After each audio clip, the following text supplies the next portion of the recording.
कभी सोचा है कि कुछ लोग लगातार महानता कैसे हासिल कर लेते हैं जबकि बाकी लोग पीछे रह जाते हैं? ये सिर्फ टैलेंट की बात नहीं है। आज हम उस मानसिकता के रहस्यों को समझने वाले हैं जो एक चैंपियन को बाकियों से अलग बनाती है। इस पूरी मानसिकता को समझने के लिए हमारी ये यात्रा 5 हिस्सों में बटी है।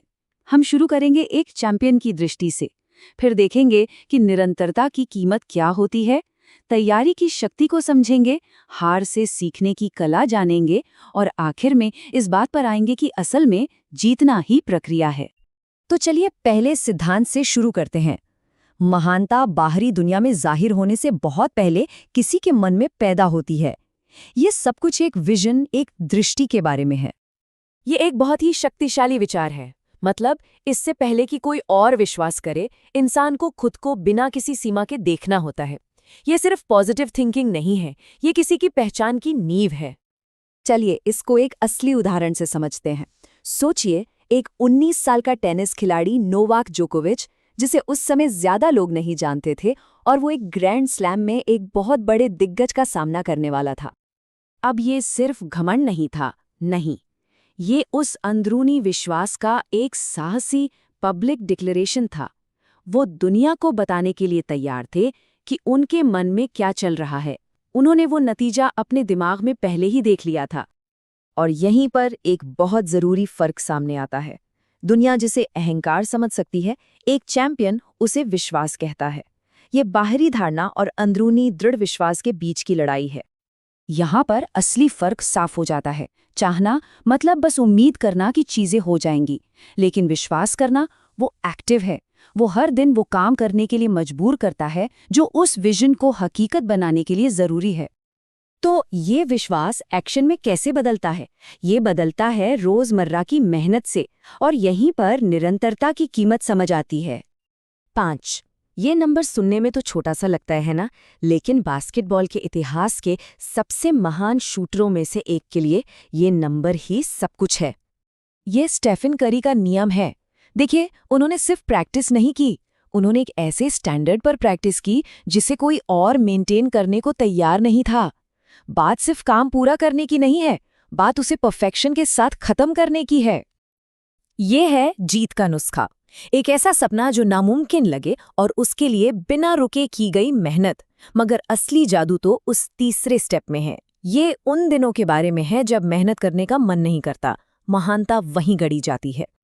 तो विजन है और रोज की मेहनत भी हो रही है, लेकिन जब दबाव बढ़ता है, जब प्रेशर का मोमेंट आता है, तब क्या होता है? यहीं पे तैयारी की शक्ति काम आती है। ये मानसिकता में एक बहुत बड़ा बदलाव है। आत्मविश्वास कोई फीलिंग नहीं है जो बस अचानक से आ जाती है, नहीं, ये तैयारी का नतीजा है। ये कुछ ऐसा है जिसे सैकड़ों, हजारों घंटों के अभ्यास से कमाया जाता है। मतलब जब खेल दांव पर होता है तो वो कोई जादू नहीं होता, वो होती है मसल मेमोरी। वहां कुछ नया करने की कोशिश नहीं की जा रही होती, बस उसी चीज को दोहराया जा रहा होता है जिसे पहले हजारों बार किया जा चुका है। और तैयारी सिर्फ शारीरिक नहीं होती। जो बेस्ट ऑफ द बेस्ट होते हैं ना, वो असल में लर्निंग मशीन होते हैं।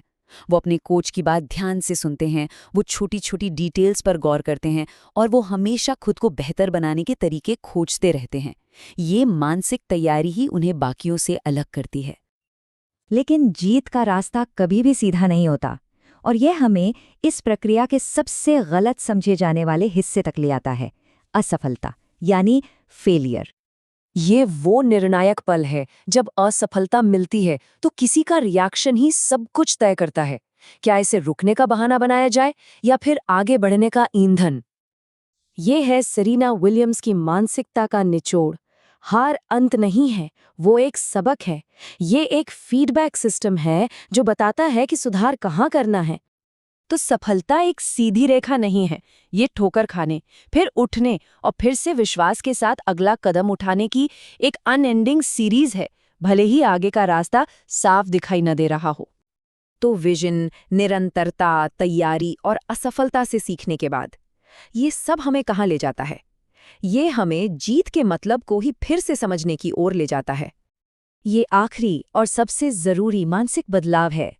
आखिरी स्कोर को कंट्रोल नहीं किया जा सकता, लेकिन अपनी तैयारी, अपनी कोशिश और अपनी मानसिकता को कंट्रोल किया जा सकता है। और जब उन चीज़ों पर ध्यान दिया जाता है तो जीत एक नतीजा बन जाती है, लक्ष्य नहीं। और ये याद रखना बहुत जरूरी है, कोई फाइनल लाइन नहीं है। जीतना एक अनंत खेल है। ये हमेशा अगले कदम, अगले सुधार के बारे में होता है।